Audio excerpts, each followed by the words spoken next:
The rain had stopped just moments ago, leaving the sky painted in soft shades of silver and rose as if heaven itself had sighed after a long cry.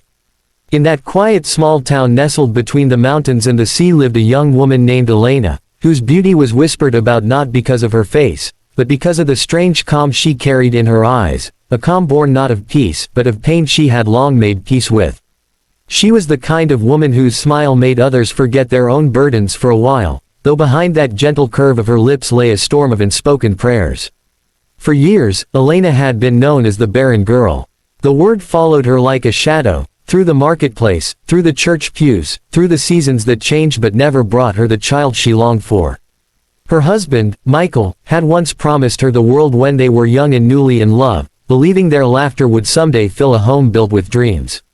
But after a decade of waiting, of doctor's visits, of sleepless nights staring at empty cribs and faded hope, their love had begun to wither like a flower denied the sun. The townspeople whispered, as they always do, blaming the woman, as they always have. "She's cursed," some said. "Maybe God closed her womb for a reason," others muttered. Elena never responded. Instead, she smiled at them, fed their hungry children when they came to her bakery, and carried her sorrow like a secret jewel, hidden beneath layers of faith and quiet courage. One day, on a cold November morning, as she opened her small bakery, heaven's crumbs, a thin cry cut through the air. At first, she thought it was the wind, but then she saw it, a small wicker basket placed by her door, wrapped in a threadbare blanket. Inside was a baby girl, no more than a few days old, her tiny lips trembling, her eyes barely open, her skin pale with cold. Elena froze, her breath caught between disbelief and wonder. There was a note pinned to the blanket, just 5 words, written in a trembling hand, "Please give her a chance." Elena's heart began to pound. She looked around, searching for whoever left the child, but the street was empty, quiet, as if the world had paused to watch her choice. And in that moment, as she stared at the fragile life before her, something inside her shifted, a warmth, a pulse, a light she thought she had lost forever. Without thinking, she scooped the baby into her arms, pressing the child against her chest. The baby whimpered once, then fell silent, as if she had found the heartbeat she'd been waiting for. Elena whispered, "You're safe now, my little one," and felt tears she hadn't shed in years trace down her face. That single act, taking in that abandoned baby, changed everything. Michael was furious when he found out. "We can't keep her," he said, his voice cracking between fear and pride. "She's not ours, Elena. You can't fix what's broken by stealing someone else's child." But Elena didn't argue. She simply looked at him with those eyes that no longer begged for miracles but held the quiet power of one who had already found her purpose. "I didn't steal her," she said softly. "She found me. And I think maybe, I found myself." For weeks, Michael refused to hold the baby. He stayed distant, sleeping in silence, burdened by the pain of a life he hadn't chosen. But Elena's love didn't waver.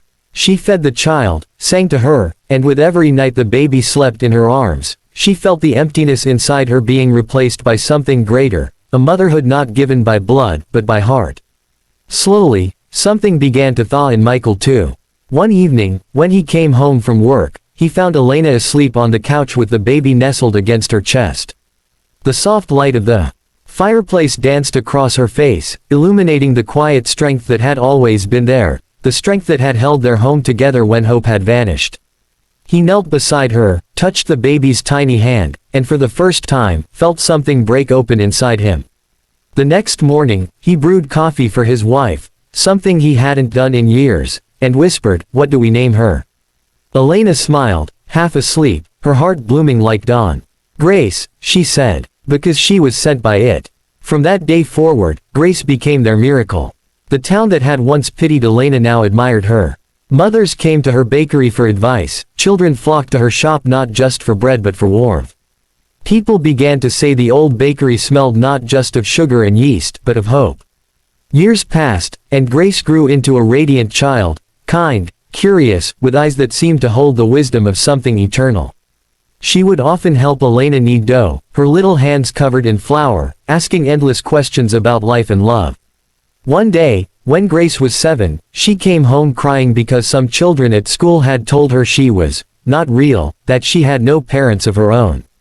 Elena knelt down, wiping her daughter's tears with flour-stained hands, and said, "Sweetheart, you may not have come from my body, but you came from my heart.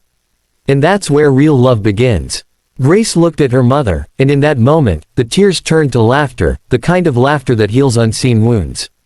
But life, as it often does, tested their faith again. When Grace was 10, she fell gravely ill with pneumonia after a harsh winter storm. The doctor said her chances were slim, her lungs were weak, and the cold had spread too deep. Michael wept openly, holding Elena's trembling hands as they sat by the child's bedside. "Why her?" he cried. "Haven't we suffered enough?" But Elena, through her tears, whispered the same words she had whispered to the child 10 years ago, "You're safe now, my little one." She stayed by Grace's side day and night, praying, singing lullabies, and refusing to let despair take hold. Days turned to weeks, and just when it seemed the world was slipping away, Grace opened her eyes, her small hand reaching for Elena's. "Mom," she whispered weakly, "I dreamed of light, and you were there." Elena's heart broke and mended at once. She held her daughter close and wept, tears of gratitude, of survival, of Grace reborn. After that, their bond only deepened. Grace grew strong and brilliant, and by the time she was 20, she had become a nurse, inspired by the woman who had taught her that love was not defined by blood but by courage. When Elena and Michael grew old, Grace cared for them with the same tenderness they had given her. And one spring evening, many years later, Elena sat by her bakery window watching Grace play with her own adopted daughter. The child's laughter echoed through the street, and the old woman's heart swelled with quiet pride. Her bakery walls were lined with photos, of birthdays, school plays, and countless smiles, proof that even the barren can bear fruit when love is the seed. She thought back to that rainy morning long ago, to the basket by her door, to the note that had changed everything. "Please give her a chance." Elena closed her eyes and whispered, "I did." As the sun dipped below the horizon, casting a golden glow over the town, a gentle breeze carried the scent of freshly baked bread, warm, sweet, alive. The townspeople would tell her story for generations, the barren girl who became the mother of many, the woman whose patience and courage turned loss into legacy. They would say her bakery was blessed, that every loaf carried a touch of her kindness. But those who truly knew her understood the truth. It wasn't magic or luck. It was love. Quiet, steadfast, unyielding love.